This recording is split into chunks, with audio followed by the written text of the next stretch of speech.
सोचिए, क्या होता है जब दो जानी दुश्मन देश चोरी छिपे शांति के लिए मिलते हैं और फिर अचानक सब कुछ बिखर जाता है। इस्लामाबाद में अमेरिका और ईरान के बीच ठीक यही हुआ। चलिए आज समझते हैं कि ये हाई स्टेक्स बातचीत आखिर फेल क्यों हुई।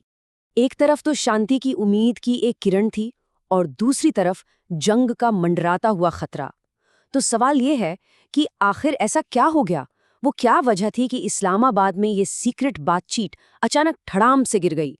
चलिए इसी गुत्थी को सुलझाते हैं। तो कहानी शुरू होती है पाकिस्तान के इस्लामाबाद से। यहीं पर इस्लामाबाद टॉक्स का मंच तैयार हुआ। पाकिस्तान बना बिचौलिया और दुनिया के दो सबसे बड़े दुश्मन अमेरिका और ईरान एक टेबल पर आए। मुद्दा इतना सेंसिटिव था कि पूरी दुनिया की नजरें यहीं टिकी थीं। तो देखिए, अमेरिकी डेलीगेशन के बड़े नाम David Kushner, Witkoff, J D. Vance, ये सब इस्लामाबाद पहुंचे। पाकिस्तान के लिए ये एक बहुत बड़ी डिप्लोमैटिक जीत थी एक तरह से। और फिर शुरू हुई मैराथन बातचीत पूरे 21 घंटे तक। लेकिन सवाल ये है कि इन 21 घंटों में हासिल क्या हुआ? अब इस पूरी कहानी के सेंटर में क्या है?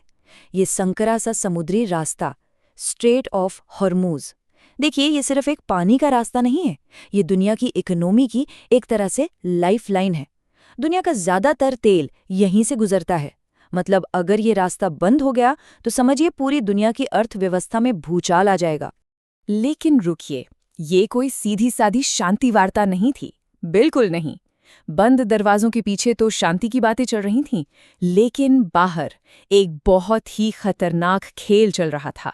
ये प्रेशर और डिप्लोमेसी का एक अजीब ही कॉकटेल था। जरा सोचकर देखिए, एक कमरे के अंदर डिप्लोमैट्स हाथ मिला रहे हैं, कह रहे हैं कि हाँ, कुछ प्रोग्रेस हो रही है। और ठीक उसी वक्त कमरे के बाहर समंदर में जंगी जहाज अपनी पोजीशन ले रहे हैं और जहरीले बयान दिए जा रहे हैं। ये एक क्लासिक टू फ्रंट वाली रणनीति है। मतलब बात भी करो और दबाव भी बनाए रखो। और ये प्रेशर सिर्फ कहीं छिपकर नहीं बनाया जा रहा था, नहीं, ये तो सीधा व्हाइट हाउस से आ रहा था। एक तरफ डिप्लोमैट्स टेबल पर बैठे थे और दूसरी तरफ अमेरिकी प्रेसिडेंट का सोशल मीडिया पर सीधा सीधा मैसेज आता है, हॉर्मुज खोलो, हमारे पास कोई दूसरा प्लान नहीं है। मतलब धमकी एकदम खुली थी। और ये सिर्फ कोरी धमकियां नहीं थी। अमेरिका अपनी सबसे बड़ी नेवल पावर को पर्शियन गल्फ में इकट्ठा कर रहा था। USS Gerald Ford, Abraham Lincoln, George W Bush, एक के बाद एक एयरक्राफ्ट कैरियर उस तरफ बढ़ रहे थे। मैसेज एकदम क्रिस्टल क्लियर था। अगर बातचीत फेल हुई तो ईरान की नौसैनिक घेराबंदी पक्की है। अब इस मुश्किल खेल में एक और प्लेयर था जो अपनी चालें चल रहा था, इजराइल। प्राइम मिनिस्टर नेतन्याहू ने साफ साफ कह दिया कि देखो, इस्लामाबाद में जो भी हो रहा है होता रहे, हम तो ईरान के प्रॉक्सी पर अपने हमले जारी रखेंगे। बस इस एक बयान ने शांति की बची खुची उम्मीदों पर भी पानी फेर दिया। तो इतने सारे प्रेशर के बीच ये बातचीत पहले से ही बहुत नाजुक हालत में थी। और फिर एक ऐसा मोमेंट आया जिसने पूरा खेल ही पलट दिया। एक ऐसी घटना जिसने भरोसे को चकनाचूर कर दिया। सोचिए, आप बातचीत की मेज पर हैं, माहौल पहले से ही गर्म है और तभी आपके पास एक ऐसा मैसेज आता है जिसे पढ़कर आपके होश उड़ जाते हैं। ठीक ऐसा ही ईरानी डेलीगेशन के साथ हुआ। उन तक खबर पहुंची कि जिस वक्त अमेरिका शांति का खेल रहा है, ठीक उसी वक्त अमेरिकी नेवी स्ट्रेट ऑफ हॉर्मुज में ईरान की बिछाई हुई समुद्री सुरंगों को चुपचाप साफ कर रही है। ये सिर्फ एक मिलिट्री ऑपरेशन नहीं था, ये एक खुला धोखा था। ईरानियों के लिए ये पीठ में छुरा घोंपने जैसा था। ईरान का रिएक्शन जाहिर है बहुत तेज और खतरनाक था। उनके IRGC यानी रेवोल्यूशनरी गार्ड्स ने अमेरिकी जहाज को सीधा अल्टीमेटम दे दिया, तुम्हारे पास 30 मिनट हैं, यहां से निकल जाओ वरना हम तुम्हें टारगेट करेंगे।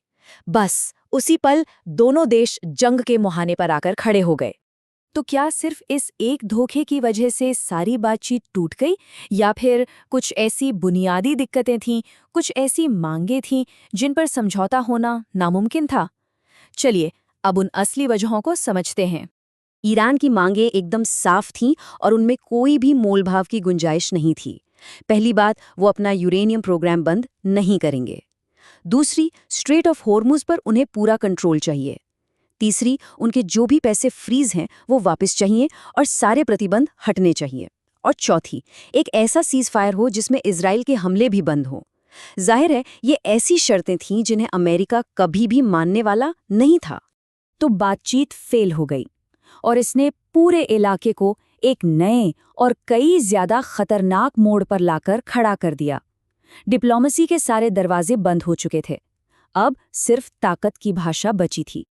अमेरिका ने भी फौरन अपना प्लान बी एक्टिवेट कर दिया। अब उनका मकसद बातचीत करना नहीं, बल्कि ईरान की इकोनॉमी को पूरी तरह से तोड़ना था। और प्लान क्या था? ईरान के तेल एक्सपोर्ट का जो सबसे बड़ा सेंटर है, खार्ग आइलैंड, उसकी पूरी तरह से आर्थिक नाकेबंदी करना। आर्थिक नाकेबंदी का मतलब सीधा सा है, नेवी के जहाज़ों से ईरान को चारों तरफ से घेर लेना। न कोई तेल का जहाज अंदर आएगा, न कोई बाहर जाएगा। एक तरह से ये एक आर्थिक जंग का खुला ऐलान था। और इसका असर फौरन देखने को मिला।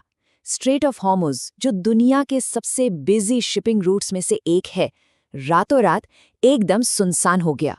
सारा ट्रैफिक रुक गया, पूरा ट्रेड ठप पड़ गया और सारी दुनिया बस सांस रोक कर देख रही थी कि अब आगे क्या होने वाला है। तो अब हालात ये है, बातचीत फेल हो चुकी है, दोनों देशों की नेवी आमने सामने खड़ी है और दुनिया की ऑयल सप्लाई पर तलवार लटक रही है। अब सवाल ये नहीं है कि क्या इस इलाके में कोई चिंगारी भड़केगी, सवाल ये है कि कब, और जब ये होगा तो क्या दुनिया इसके लिए तैयार है।